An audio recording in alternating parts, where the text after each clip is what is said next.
And so here is tangible evidence that the United States has now taken over from Britain as a senior partner.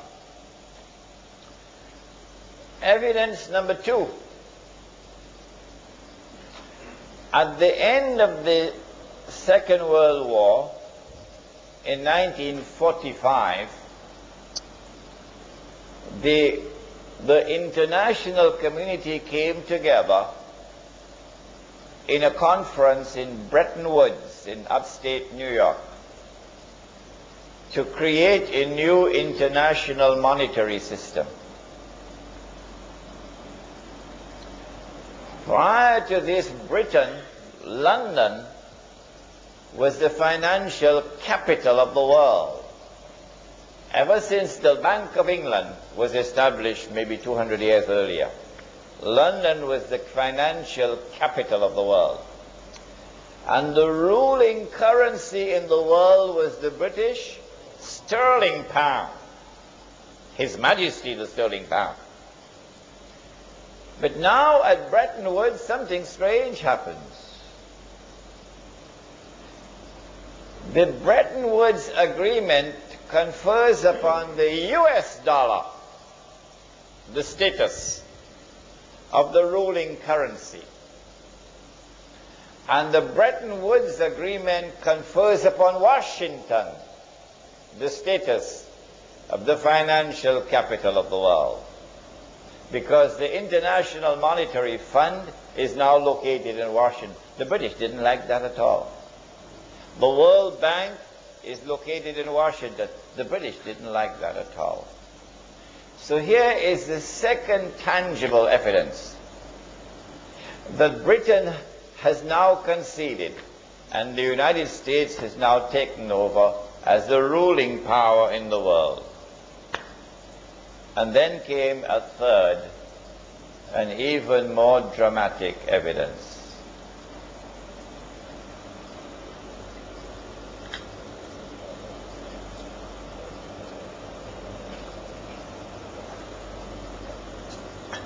In 1952, a revolution took place in Egypt, and the Egyptian king Farouk was overthrown by the military. The military put General Muhammad Najib as the president. But he was like a figurehead really, because there were a group of officers who really controlled the thing. Muhammad Najib remained as the president from 1952 until 1956. But in 1955, there was a very important conference of Asian and African states which took place in a city in Indonesia. Which one? Bandung. I was in Bandung 2 weeks ago. Bandung, water in Bandung very cold. When you take your bath in the morning, very cold water.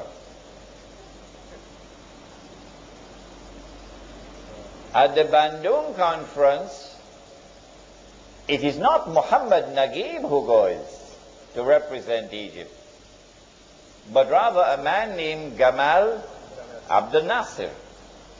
That's a sign of who is in charge. The next year, 1956, Gamal Abdel Nasser replaces Muhammad Najib as the president of Egypt. Shortly after that, same 1956, he nationalized the Suez Canal. Who built the Suez Canal? The French. Ferdinand de Lesseps was the French engineer. And then the French and the British came together in a joint control of the Suez Canal. Gamal Abdel Nasser nationalizes the Suez Canal, removes the French and British troops which were there, and Egyptian troops now take control of the Suez Canal. This is as plain and as clear an act of defiance and of confrontation with Britain as you could possibly find. In order for Britain to have any vestige of a claim to be a superpower, Britain has to respond, must respond. Well, what Britain did was, strangely, mysteriously, Britain kept the United States out. And the British and the French joined with Israel. And these three countries invaded Egypt. They landed in Suez and they took control of Suez. And the Israeli army swept through the Sinai Peninsula and took control of the whole of Sinai. And the Israeli army reached to the Suez Canal.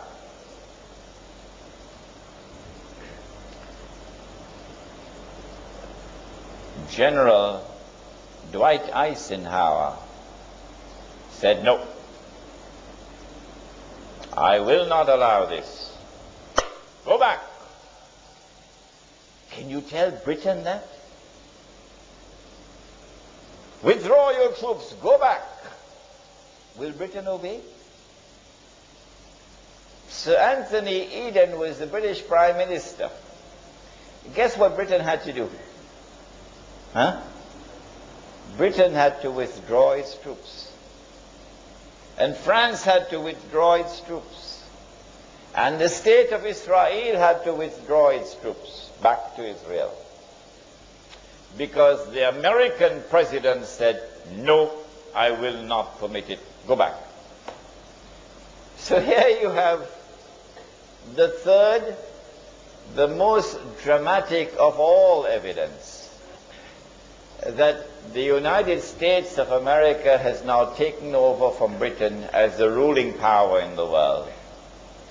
And that the United States of America still has this strategic relationship with the State of Israel. I have taken pains to mention dates because I want you to calculate. That was a day like a year, and this is a day like a month. What comes after this? Now is the time you have to think.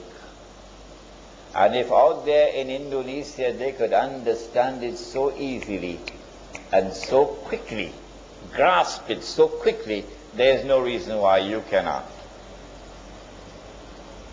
In order for Dajjal to complete his mission, he has to move from a day which is like a month to a day which is like a week. If when he was in a day like a year, he was in one territory, and that was the ruling territory, the ruling power, and then in a day which is like a month, he moved to another territory, and that country became the ruling power, it follows therefrom that when he moves to a day which is like a week, he will move to a third place, a third country. And that country will now replace the United States of America as the ruling power in the world. But it will not rule for long. Just a short time. Which will be that territory?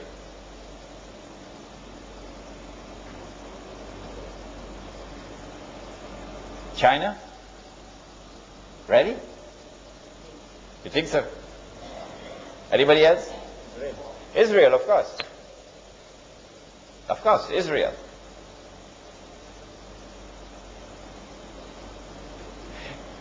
The state of Israel already has, or has been given, by the United States, thanks to people like Jonathan Pollard, the nuclear know-how. The state of Israel has enough nuclear weapons, enough thermonuclear weapons to lay claim to be a superpower already.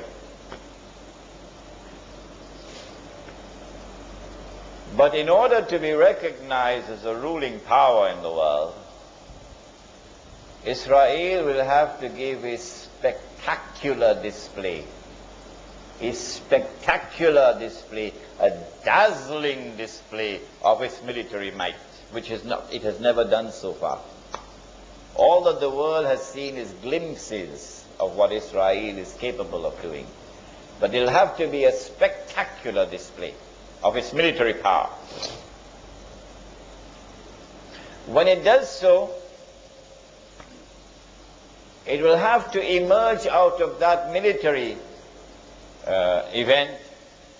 It will have to emerge as the dominant power in that region, so that all the states in the region in which Israel is located must all submit to Israel. Secondly, when Britain was the ruling power, London was the financial capital of the world. When the United States became the ruling power, Washington was the financial capital of the world, ably assisted by New York. And so if Israel is to become the ruling power in the world, something dramatic has to happen in the monetary system around the world, in the financial system around the world. Something dramatic has to happen, in consequence of which the financial capital of the world will now shift to Jerusalem, or to the Jews. What is it that can happen? Oh, I love the Indonesians, because they could understand so quickly, so easily. I don't know, maybe because they eat a lot of nasi, rice. The answer is, the international monetary system is based on fraud, paper money. If I get a chance, I can teach you the subject, but tonight is not the night. But it is fraudulent. The entire world of money is connected to one currency, the US dollar.